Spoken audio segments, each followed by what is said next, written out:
Be still, my soul, the Lord is on thy side. Bear patiently the cross of grief or pain. Leave to thy God to order and provide. In every change, he faithful will remain.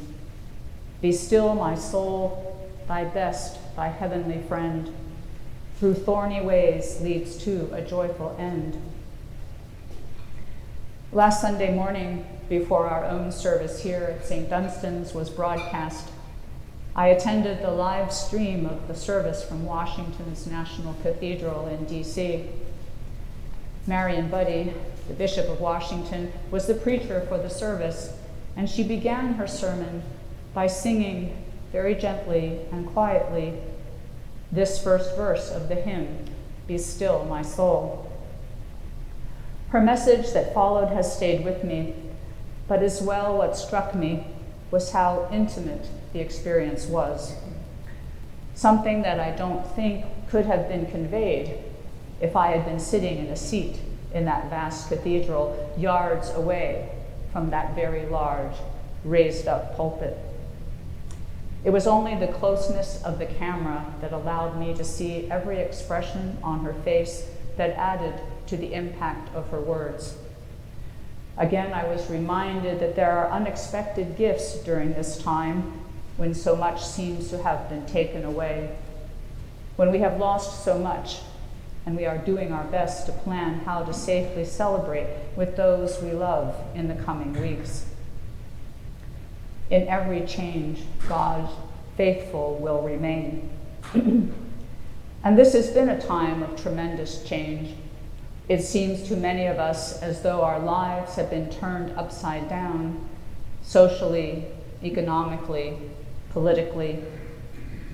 We are waiting this Advent not only for the coming birth, but for a return to some semblance of normal, of when we can again worship together, hug our friends and extended family, gather with our neighbors, come out of our forced isolation. It is hard to be patient, to wait. It takes time and being still to acknowledge what has happened to us.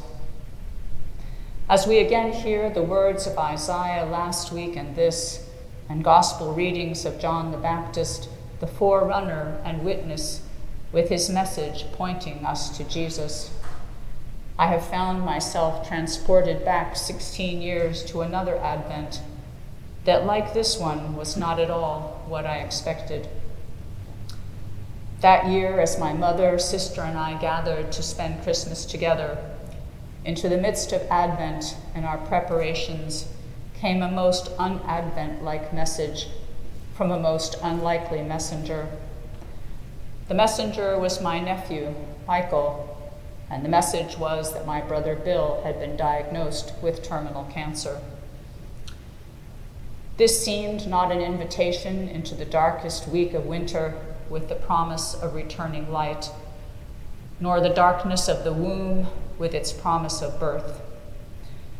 This led more to the darkness of Isaiah's exiled Israelites, a darkness without the promise of light, a barrenness without the promise of a child.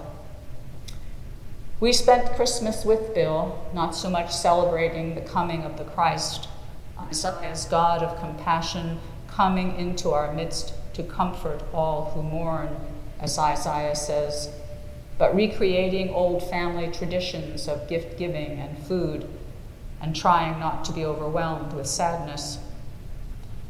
At the same time, there were signs of the messengers of that steadfast love, compassion, and comfort everywhere we looked. In the generosity of my friend Lori, who loaned us her four-wheel drive car and looked after Amelia, my cat. In the helpfulness of the hospice volunteers in Weaverville, where Bill was living, and in the weeks to follow, in the hospitality of Alice, Lydia, and Teresa, the Sisters of the Transfiguration in Eureka, who took in my mother so that she could be near Bill when we moved him to be with his son. In the face of my sister, as she cared for Bill when we finally got to bring him home to Vashon. And finally, in the presence of Steve, the 911 emergency worker who sat with us through Bill's last hours, reassuring us and making sure that Bill was pain-free. And what of new birth and the promise of light? That was there too. Nothing dramatic, no deathbed conversion for my brother, no religious language to speak of. But it was there in the cracking of Bill's protective shell, in his ability to recognize that the love he knew was his only real legacy was there surrounding him, making him safe, easing his journey into new life. Birth and death and new life, moments of extraordinary intimacy. While we have spent these last 9 months with so much loss, so many deaths, we have also been waiting with Mary for the birth of the promised child. 9 months, from the Feast of the Annunciation in March, Gabriel's announcement to Mary, until the promise to be fulfilled on Christmas Day. The invitation this Advent, this Christmas, which we anticipate this Sunday with our rose vestments and carol singing, is perhaps to be still as we forego so many of our usual celebration traditions. To be still, to take the time to acknowledge what has happened to us, to ask the questions Bishop Buddy posed last Sunday. Where do we need God to come? Where do you need God to come? Where do I need God to come?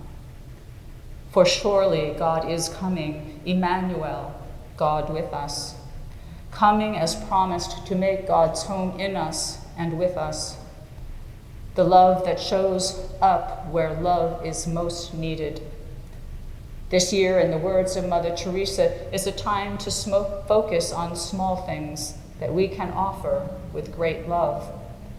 Small things done with intentional efforts of love that expand our capacity to love, to participate in God's work of love. Emmanuel, the power and presence of this coming God child born in us, living in us, holding the promise of all that is good, just, and true, of all that we hope for ourselves, our children, and the world. Be still, my soul, the Lord is on thy side. Bear patiently the cross of grief or pain. Leave to thy God to order and provide. In every change, God faithful will remain. Be still, my soul, thy best, thy heavenly friend, through thorny ways leads to a joyful end.